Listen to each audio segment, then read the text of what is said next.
Assalamualaikum warahmatullahi wabarakatuh. Di sini kami dari kelompok 9 dengan anggota kelompok saya sendiri, Wahyuni Eka Safitri, Dian Eka Purwanti, Sonya Tina Capriani Itam, Hapriadi Saputra, dan Muhammad Amang. Pada kesempatan kali ini kami akan mereview artikel atau artikel review guna memenuhi tugas kelompok metodologi penelitian dengan dosen pengampu Ibu Dwi Septi Haryani STMM.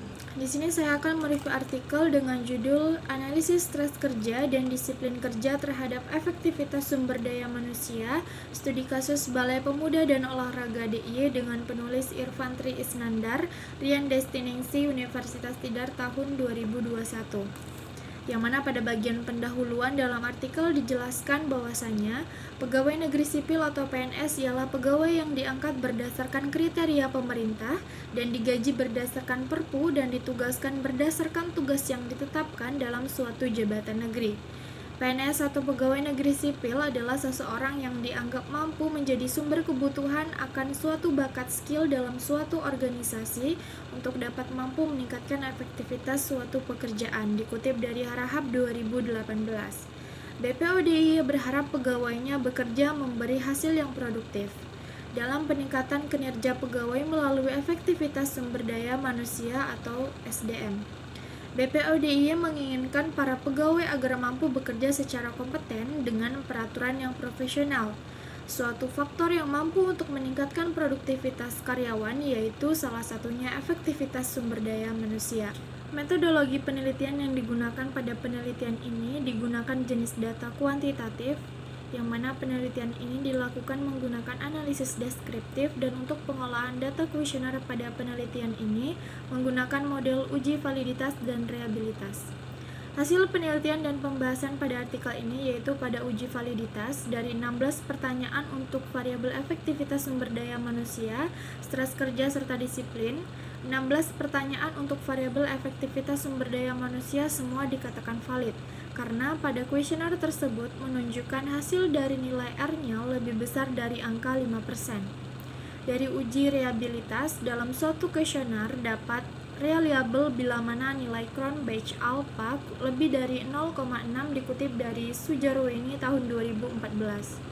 Dari hasil yang diperoleh menunjukkan kuesioner tersebut reliable karena memiliki nilai sebesar 0,822. Dari hasil kuesioner efektivitas sumber daya manusia disimpulkan bahwa responden yang memilih setuju sangat tinggi yaitu 44%. Sedangkan 0% memilih tidak setuju, netral 24%, dan sangat setuju memberikan hasil 32%.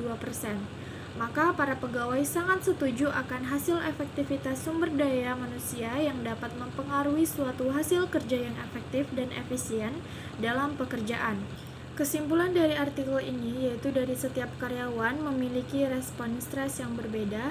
Responnya tergantung oleh kondisi kesehatan individu yang berbeda, kepribadian individu yang berbeda, pengalaman sebelumnya terhadap stres antar individu yang berbeda, mekanisme coping, jenis kelamin, usia, serta kemampuan pengelolaan emosional antar individu yang berbeda. Penelitian yang telah dilakukan memiliki arti bahwa hubungan antara stres kerja dan disiplin kerja dengan efektivitas sumber daya manusia mempunyai hubungan yang saling berpengaruh satu sama lain untuk meningkatkan kualitas pekerjaan di BPODIY. Keterbatasan penelitian dan rekomendasi dari artikel ini yaitu keterbatasan penelitian tidak dijelaskan dalam artikel, dan artikel ini cukup lengkap dan mudah untuk dipahami oleh pembaca. Selanjutnya di sini saya akan mereview artikel dengan judul Analisis Stres Kerja Pegawai pada Badan Perencanaan Pembangunan Daerah Bapeda Kabupaten Kapuas Hulu dengan penulis Aisyah Emi Supriyansah tahun 2020. Yang mana pada bagian pendahuluan dalam artikel dijelaskan bahwasanya globalisasi memberikan efek adanya perubahan-perubahan tanpa memandang batasan-batasan dengan tuntutan-tuntutan tertentu pada tenaga kerja seperti batasan atau waktu yang lebih ketat, perubahan dalam peraturan, kemajuan teknologi, beban kerja yang tidak profesional, dan lain-lainnya dapat menimbulkan suatu situasi yang menekan karyawan atau pegawai yang bersangkutan. Gejala-gejala stres kerja ini dapat saja terjadi pada setiap pegawai baik itu dalam perusahaan atau pemerintah dalam melakukan produktivitasnya, dan tanpa terkecuali juga stres kerja terjadi pada pegawai Badan Perencanaan Pembangunan Daerah atau Bapeda, Kabupaten Kapuas Hulu sebagai organisasi perangkat daerah atau OPD dengan tugas pokok utama adalah membantu Bupati dalam melaksanakan fungsi penunjang urusan pemerintah. Untuk mewujudkan hal tersebut, kinerja pegawai menjadi alat ukur atau barometer sebagai hasil dari produktivitas pegawai dalam menyelesaikan beban kerja sebagai bagian dari tugas yang sudah menjadi uraian tugas yang telah ditetapkan di dalam struktur organisasi. Metodologi penelitian yang digunakan pada penelitian ini yaitu digunakan jenis data kuantitatif, dan dalam penelitian ini menggunakan desain survei dengan tipe explanatory, dan untuk pengolahan data kuesioner pada penelitian ini menggunakan model uji validitas dan reliabilitas. Hasil penelitian dan pembahasan dari artikel ini yaitu gejala psikologi secara keseluruhan rata-rata bobot dari analisis stres kerja pegawai mengenai indikator gejala psikologi secara total mendapat rata-rata skor 2,26 dan termasuk kategori rendah, yaitu berada pada rentang skala 1,75 sampai 2,49. Gejala fisik secara keseluruhan rata-rata bobot dari analisis stres kerja pegawai mengenai indikator gejala fisik secara total mendapat rata-rata skor 2,34 dan termasuk kategori rendah, yaitu berada pada rentang skala 1,80 sampai 2,49. Secara keseluruhan, rata-rata bobot dari analisis stres kerja pegawai mengenai indikator gejala perilaku secara total mendapat rata-rata skor 2,24 dan termasuk kategori rendah, yaitu berada pada rentang skala 1,80 sampai 2,49. Kesimpulan dari artikel ini yaitu berdasarkan hasil yang telah diuraikan mengenai analisis stres kerja pegawai pada Badan Perencanaan Pembangunan Daerah atau Bapeda Kabupaten Kapuas Hulu, maka dapat disimpulkan bahwa stres kerja pegawai rendah karena indikator gejala psikologis fisik perilaku dalam rentang angka yang rendah juga. Keterbatasan penelitian dan rekomendasi dari artikel ini yaitu keterbatasan penelitian tidak dijelaskan dalam artikel, dan artikel ini cukup lengkap dan mudah untuk dipahami oleh pembacanya. Negatif guna mempersiapkan SDM berkualitas dan kompetitif. Penulis Sigit Widianto, Luciana Mulasari, Fitria Sari Hasanusi, tahun 2019.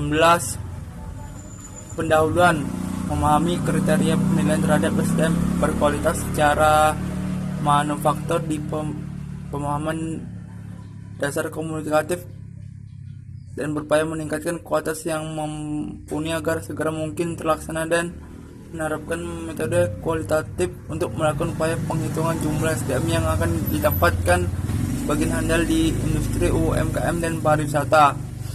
Metode penelitian jenis penelitian metode menggunakan pendekatan langsung dengan pelaku pengembangan di bidang komunikatif komunikasi dengan metode kuantitatif populasi, menerapkan strategi pengelolaan pemberdayaan sumber daya manusia di komunikatif untuk meningkatkan persaingan globalisasi.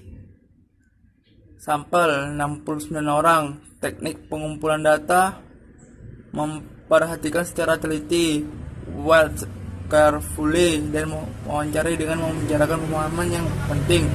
Simple interview, teknik analisis data, pengumpulan data collection, spontaneous attention taken, spontaneity penyajian, data presentation, hasil dan pembahasan pentingnya public speaking bagi perusahaan untuk mencapai tujuan tertentu. Logat bahasa Sigma harus fasih secara terstruktur. Kesimpulan mendasari konsep terjadinya suatu peristiwa yang terjadi pada pengembangan SDM, serta mengetahui Sigma statistika pelatihan SDM di pelatihan kompetitif untuk kemajuan menghadapi persaingan ekonomi, globalisasi, dan teknologi 5.0. Keterbatasan penelitian dan rekomendasi. Keterbatasan penelitian, kurangnya subjektif SDM sehingga para peserta didik komunikatif jadi bersaing mendapatkan pelayanan kurang bermutu. Rekomendasi penelitian, tidak adanya peraturan buat istirahat yang ditentukan berdasarkan jam istirahat. Kesiapan pendidikan Indonesia dalam menghadapi era Society 5.0. Penulis Waulinda Eli Nastiti Agini Rizky Nimol Abdo 2019. Pendahuluan memahami kriteria dari pentingnya pendidikan Indonesia guna meningkat SDM yang handal dan fleksibel dalam pembentukan SDM terpelajar sehingga Indonesia akan semakin maju menuju Indonesia unggul. Dan ketika pendidikan berhasil, maka keunggulan untuk menaikkan harga pendidikan berkualitas akan terpenuhi dan ditambah dengan pendidikan SDM yang cerdas dan didukung dengan metode personal yang efektif. Metode penelitian, jenis penelitian metode kuantitatif, yaitu memperhatikan kondisi pelajar yang akan dididik secara aktif. Populasi pendidikan adalah hal terpenting untuk membuat SDM semakin terdidik dan pelajar. Dengan adanya pendidikan maka SDM akan semakin maju, serta dengan begitu Indonesia dengan ketingkatan SDM akan menjadi pusat markasur pendidikan dunia. Sampel 32 orang. Teknik pengumpulan data, pengamatan subjek observation, penyajian data presentation, teknik analisis data, verifikasi data verification, data determinan, implementasi determinan data. Hasil penelitian dan pembahasan pendidikan adalah yang paling efisien untuk meningkatkan kecerdasan bangsa serta bisa melakukan perkembangan maju bagi Indonesia di era Society 5.0.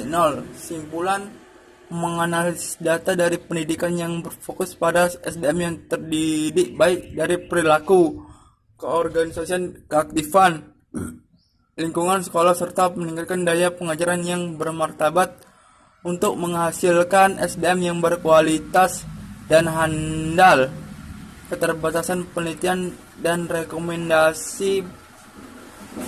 Keterbatasan penelitian, kurangnya pemahaman tentang informasi seputar prospek aturan kebijakan, pengeluaran keorganisasian yang masih minim kepada peneliti.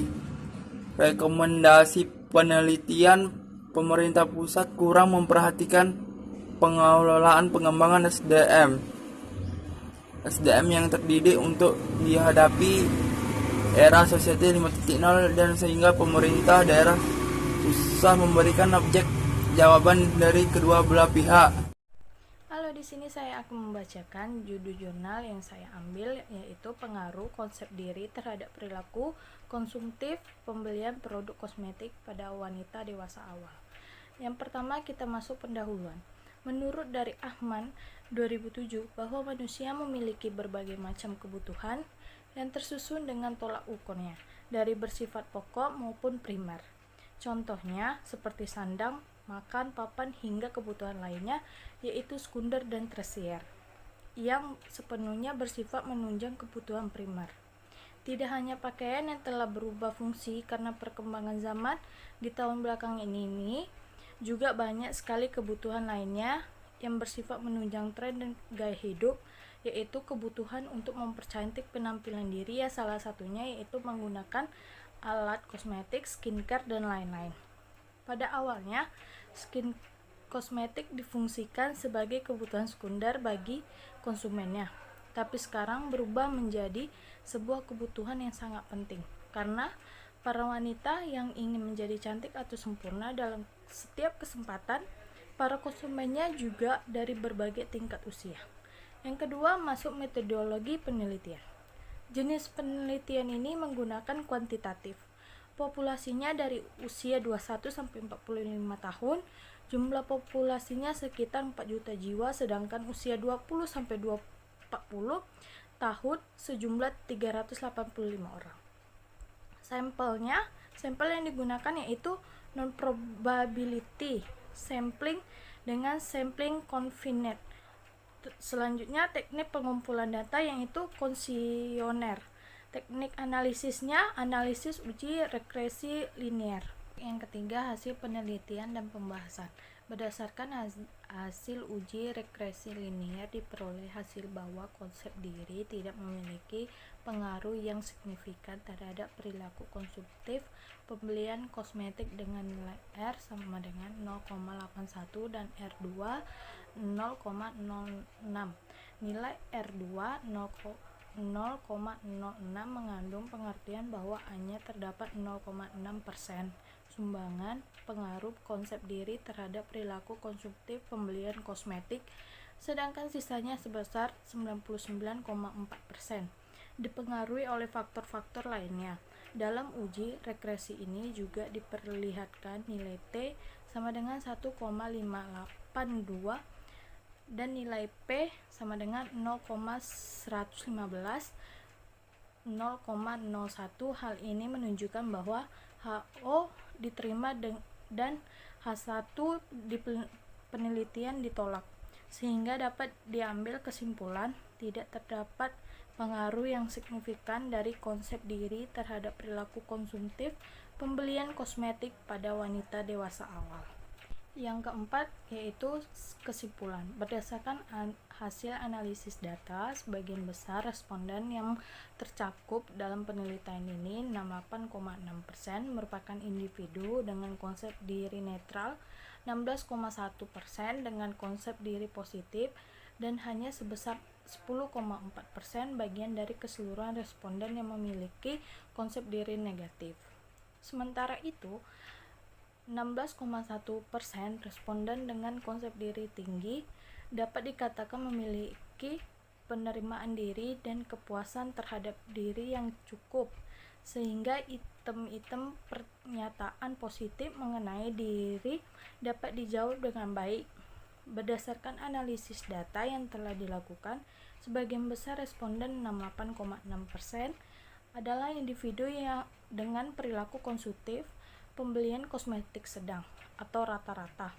Terdapat 16,4% responden dengan perilaku konsumtif pembelian kosmetik yang tinggi dan 15,1% dari keseluruhan responden dengan perilaku konsumtif pembelian kosmetik yang rendah. Sedangkan pada 16,4% responden dengan perilaku konsumtif dapat diartikan melakukan pembelian berdasarkan faktor keinginan dan di luar batas pemikiran rasional. Dari analisis gambaran konsep diri dan perilaku konsumtif pembelian kosmetik yang telah dilakukan, dapat terlihat bahwa 50,9% dari keseluruhan responden merupakan individu dengan konsep diri netral dan perilaku konsumtif pembelian kosmetik sedang, sehingga untuk penelitian selanjutnya diharapkan jumlah subjek lebih meningkat lagi. Yang terakhir, keterbatasan penelitian dan rekomendasi. Keterbatasannya tidak ada kerangka pemikiran. Rekomendasinya menurut pendapat saya seharusnya menambahkan kerangka pemikiran lebih mudah dipahami, dan juga untuk para wanita dewasa muda terdapat hubungan antara konsep diri dan perilaku konsumtif, terutama pada aspek kebutuhan sekunder seperti kosmetik, sehingga dapat berguna sebagai refleksi dan antisipasi perilaku konsumtif pembelian kosmetik yang serupa. Kedua, masuk metodologi penelitian. Jenis penelitian ini menggunakan asosiatif, populasinya responden yang membeli produk kosmetik di Sociola. Sampel yang digunakan purposing sampling. Dalam pelaksanaan penelitian terdapat sebanyak 100 responden. Teknik pengumpulan datanya kuesioner. Teknik analisisnya analisis regresi linier berganda yang didahului dengan uji validitas dan uji reliabilitas terhadap data penelitian. Uji hipotesis digunakan. Uji T untuk menguji hubungan secara parsial dan uji F untuk mengetahui hubungan secara simultan. Analisis bermakna dalam penelitian ini digunakan melalui uji koefisien determinasi atau R-squared. Yang ketiga yaitu hasil penelitian dan pembahasan. Melalui analisa dengan menggunakan SPSS menunjukkan hasil bahwa seluruh butir kuesioner penelitian sebagai instrumen utama penelitian dinyatakan sebagai instrumen yang valid dan reliable, seperti ditunjukkan pada hasil analisis validitas dan reliabilitas. Analisis regresi linear berganda dapat digunakan untuk mengetahui bagaimana pengaruh variabel bebas, yaitu online customer review X1 dan rating X2 terdapat keputusan pembelian Y pada kosmetik Sociolab. UJT digunakan untuk menguji variabel bebas, yaitu online customer review X1 dan rating X2 secara parsial. Terdapat variabel terikat, yaitu keputusan pembelian Y maka digunakan UJT dari masing-masing variabel dengan membandingkan nilai terhitung dengan T-tabel dengan tingkat kepercayaan 95% atau 0,05. Uji F atau VF test dimaksudkan untuk mengetahui pengaruh variabel-variabel independen, yaitu online customer review dan rating secara simultan bersama-sama berpengaruh terhadap variabel dependen, yaitu keputusan pembelian. Koefisien determinasi R2 pada intinya mengukur seberapa besar kemampuan persamaan regresi linear berganda untuk menunjukkan tingkat penjelasan model terhadap variabel dependen. Yang keempat, kesimpulan. Yang pertama, berdasarkan hasil pengujian hipotesis pertama yang dilakukan secara kuantitatif menggunakan uji parsial, uji simultan dan uji determinasi, ditemukan bahwa online customer service X1 dan rating X2 berpengaruh signifikan terhadap keputusan pembelian Y pada kosmetik Sociolab. Berdasarkan hasil penelitian diketahui bahwa jawaban responden pada variabel online customer review atau X1 yang diberikan oleh responden terhadap keputusan pembelian produk kosmetik di Sociolab menunjukkan bahwa responden merasakan online customer review menjalankan fungsi dengan baik. Dari 6 indikator dan 11 atribut mendapatkan nilai terendah atau nilai yang berada di bawah nilai rata-rata dari keseluruhan pernyataan, yaitu pada indikator source truth means atau sumber yang dapat dipercaya dengan atribut dapat dipercaya atau trustworthy. Hal ini dapat disimpulkan bahwa beberapa konsumen merasa online customer review yang ada pada di Sociolab adalah informasi yang belum cukup terpercaya. Yang ketiga, berdasarkan hasil penelitian diketahui bahwa jawaban responden dan variabel rating X2 yang diberikan oleh responden terhadap keputusan pembelian produk kosmetik di Sociolab menunjukkan bahwa responden merasakan rating menjalankan fungsi dengan baik. Yang keempat, berdasarkan hasil penelitian mengenai keputusan pembelian Y dengan 5 indikator pada keputusan pembelian didapatkan nilai terendah atau nilai yang berada di bawah nilai rata-rata dari keseluruhan pernyataan, yaitu pada indikator keyakinan dalam pembelian. Yang terakhir, keterbatasan penelitian dan rekomendasi. Keterbatasannya, tidak ada keterbatasan rekomendasinya untuk produk yang ada di Sociolab mempertahankan barang maupun kosmetik yang ada agar bisa jauh lebih baik lagi dan bisa meningkatkan kualitas produk yang ada. Baiklah, selanjutnya itu saya akan mereview artikel mengenai pengaruh gender, gaya kepemimpinan, dan budaya organisasi terhadap kinerja karyawan, studi kasus pada PT GZ. Penulis Genia Nur Sulistioningrum 2017. Pendahuluan. Sebagai anak perusahaan dari Trakindo Group, PT GZ dipimpin oleh 4 direksi, yaitu Presiden Direktur, Wakil Presiden Direktur, Direktur Keuangan, dan Direktur Operasional. Pucuk kepemimpinan di PT GZ diambil oleh perempuan dan dibantu oleh 3 orang laki-laki sebagai pendukungnya. Hal ini sejalan dengan besarnya persentase jumlah karyawan laki-laki yang lebih besar daripada karyawan perempuan, di mana untuk karyawan di kantor pusat sendiri jumlah karyawan laki-laki mencapai persentase lebih dari 51%, sedangkan jumlah karyawan perempuan memiliki jumlah persentase sebesar 49%. Dengan komposisi tersebut maka dapat dijelaskan bahwa gaya kepemimpinan antara pemimpin perempuan dengan laki-laki berbeda. Adanya perbedaan gaya kepemimpinan maka akan berpengaruh terhadap keputusan-keputusan yang diambil. Salah satunya adalah keputusan dalam penentuan pemberian kompensasi kepada para karyawan. Dalam penelitian ini menggunakan metodologi penelitian, yaitu jenis penelitian yang dilakukan dalam penelitian ini ialah penelitian kuantitatif. Populasinya itu seluruh karyawan PT GIZ dan sampelnya itu 80 karyawan PT GIZ. Teknik pengumpulan data yaitu data primer dengan menyebarkan kuesioner kepada 80 karyawan PT GIZ. Menggunakan uji validitas dan reliabilitas untuk menganalisis datanya. Hasil penelitian dan pembahasan dari jurnal yang saya review ini ialah kriteria uji validitas yang digunakan adalah bila koefisien korelasi atau R hitung lebih besar dari R tabel maka dinyatakan valid. R tabel dalam penelitian berada di angka 0,217 dengan nilai R hitung untuk semua variabel berada di atas R tabel, sehingga dapat disimpulkan bahwa data yang digunakan valid. Sedangkan uji reliabilitas dalam penelitian ini, nilai alpha kurang menunjukkan lebih besar dari 0,60, maka dapat dikatakan data reliable. Data pengujian reliabilitas untuk masing-masing variabel yaitu variabel gender 0,604, variabel gaya kepemimpinan 0,797, variabel budaya organisasi 0,817, dan variabel kinerja karyawan 0,898. Kesimpulannya dari jurnal ini ialah A. Gender pemimpin memiliki pengaruh yang positif namun tidak signifikan terhadap kinerja karyawan. Gender memiliki nilai signifikasi lebih besar dari 0,05 yakni sebesar 0,070 yang menunjukkan bahwa variabel gender berpengaruh positif namun tidak signifikan terhadap kinerja karyawan. B. Gaya kepemimpinan berpengaruh positif dan signifikan terhadap kinerja karyawan. Gaya kepemimpinan memiliki nilai signifikasi lebih kecil dari 0,05 yakni sebesar 0,006 yang menunjukkan bahwa variabel gaya kepemimpinan berpengaruh positif dan signifikan terhadap kinerja karyawan. C.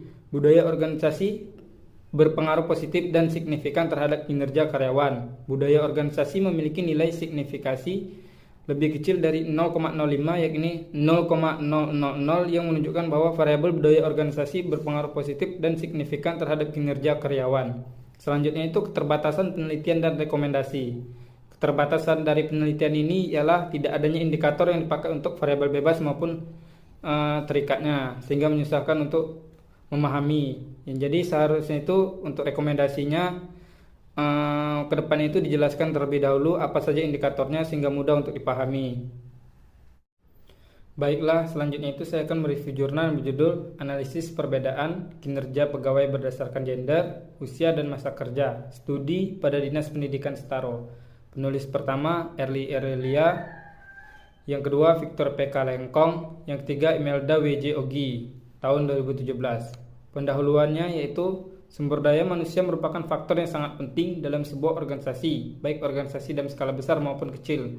Dalam organisasi berskala besar, sumber daya manusia dipandang sebagai unsur yang sangat menentukan dalam proses pengembangan usaha. Peran sumber daya manusia menjadi semakin penting. Perkembangan dunia usaha akan terrealisasi apabila ditunjang oleh sumber daya manusia yang berkualitas. Setiap organisasi, perusahaan atau pemerintah membutuhkan pegawai sebagai tenaga yang menjalankan setiap aktivitas yang ada dalam organisasi tersebut. Pegawai merupakan aset terpenting yang memiliki pengaruh sangat besar terhadap kesuksesan sebuah perusahaan. Dalam penelitian ini menggunakan metodologi penelitian yaitu penelitian kuantitatif dengan teknik pengambilan sampel pada umumnya dilakukan secara random. Pengumpulan data menggunakan instrumen penelitian, analisis data bersifat kuantitatif, statistik. Populasi dan sampelnya itu ialah populasi dari data kinerja pegawai tetap berjumlah 33 orang. Sampel adalah bagian dari jumlah dan karakteristik yang dimiliki oleh populasi tersebut. Sampel dalam penelitian ini diambil seluruh populasi yaitu pegawai tetap yang berjumlah 33 orang. Teknik pengumpulan datanya yaitu dengan cara observasi, wawancara, dan dokumentasi. Teknik analisis datanya ialah pengujian grup statistik dan uji independen sampel test. Baiklah, selanjutnya itu mengenai hasil penelitian dan pembahasan. Yang pertama itu perbedaan kinerja berdasarkan gender. Berdasarkan hasil penelitian yang dilakukan yaitu mengetahui perbedaan kinerja berdasarkan gender pada Dinas Pendidikan Pemuda dan Olahraga menunjukkan bahwa kinerja pegawai berdasarkan gender di mana SIG yaitu sebesar 0,738 lebih besar daripada 0,05. Oleh karena itu, dan penelitian ini menunjukkan bahwa kinerja pegawai berdasarkan gender tidak memiliki perbedaan yang signifikan. Yang kedua itu perbedaan kinerja berdasarkan umur. Berdasarkan hasil penelitian yang dilakukan yaitu mengenai perbedaan kinerja pegawai berdasarkan umur pada Dinas Pendidikan, Pemuda dan Olahraga menunjukkan bahwa kinerja pegawai berdasarkan umur di mana SIG yaitu sebesar 0,156 lebih besar daripada 0,05. Oleh karena itu, dan penelitian ini menunjukkan bahwa kinerja pegawai berdasarkan gender tidak memiliki perbedaan yang signifikan. Yang selanjutnya itu mengenai perbedaan kinerja berdasarkan masa kerja. Menunjukkan bahwa kinerja pegawai berdasarkan masa kerja di mana SIG yaitu sebesar 0,231 lebih besar daripada 0,05. Oleh karena itu, hasil dari penelitian ini menunjukkan tidak terjadinya perbedaan yang signifikan. Kesimpulan dari penelitian ini ialah dari hasil penelitian dan pembahasan di atas, maka dapat disimpulkan sebagai berikut. Yang pertama, tidak terdapat perbedaan yang signifikan terhadap kinerja pegawai berdasarkan gender. Yang kedua, tidak terdapat perbedaan yang signifikan terhadap kinerja pegawai berdasarkan umur. Yang ketiga, tidak terdapat perbedaan yang signifikan terhadap kinerja pegawai berdasarkan masa kerja. Keterbatasan penelitian dan rekomendasinya. Pada penelitian ini itu memiliki keterbatasan, yaitu tidak adanya indikator yang digunakan atau dijelaskan untuk variabel bebas maupun terikatnya, sehingga sangat susah untuk dipahami. Dan rekomendasinya itu untuk kedepannya itu harus dijelaskan lebih rinci lagi apa saja indikatornya sehingga mudah untuk dipahami. Baiklah, selanjutnya saya Dian Eka Purwanti akan mereview jurnal dengan judul Analisis Faktor-Faktor yang Mempengaruhi Stres Kerja pada Karyawan. Penulisnya yaitu Maximilianus Darsil Samura dan Vincenzi Sitompul pada tahun 2019. Pendahuluan, persaingan dan tuntutan dalam dunia kerja saat ini, khususnya dalam hal profesionalitas yang tinggi akan memberikan banyaknya tekanan yang harus dihadapi oleh individu. Banyaknya tekanan yang dihadapi ini akan menimbulkan adanya kecemasan tersendiri bagi individu tersebut. Tekanan yang dialami dapat berasal dari lingkungan kerja, lingkungan keluarga, dan lingkungan sosial. Kecemasan ini akan memberikan dampak yang sangat merugikan bagi karyawan, seperti gangguan kesehatan mental. Kecemasan yang berlebihan ini disebut stres. Stres adalah suatu keadaan, ketegangan yang dapat mempengaruhi emosi, proses berpikir dan kondisi seseorang di mana ia akan terpaksa memberikan tanggapan melebihi kemampuan penyesuaian diri terhadap suatu tuntutan lingkungan. Pada jurnal ini, metodologi yang digunakan yaitu jenis penelitiannya observasional, analitik, dengan rancangan penelitian cross-seksional. Populasinya, dalam penelitian ini seluruh karyawan yang bekerja di PT X sebanyak 265 orang.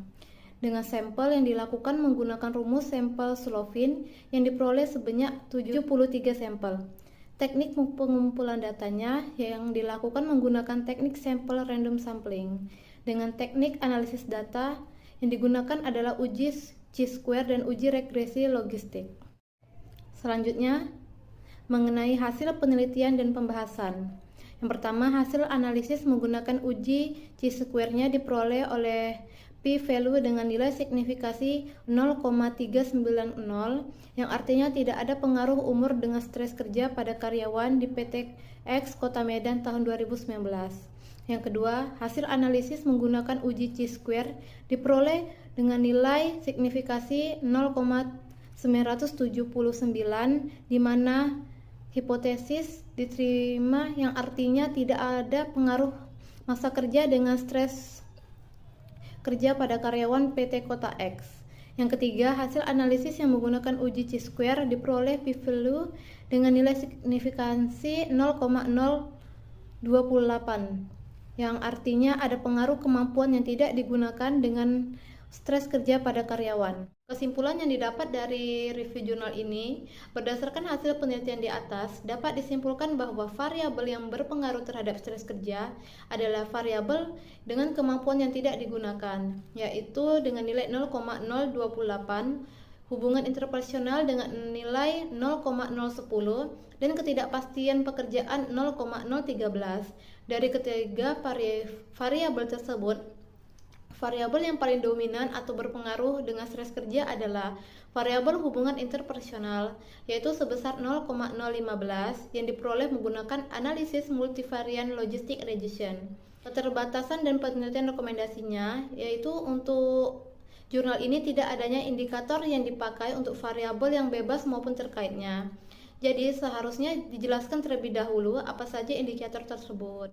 Selanjutnya, jurnal saya yang kedua yaitu faktor-faktor yang menentukan stres kerja pada karyawan PT Haji Kala dengan penulis Al-Asy Ari Adnan Hakim dan Zulkifli pada tahun 2019.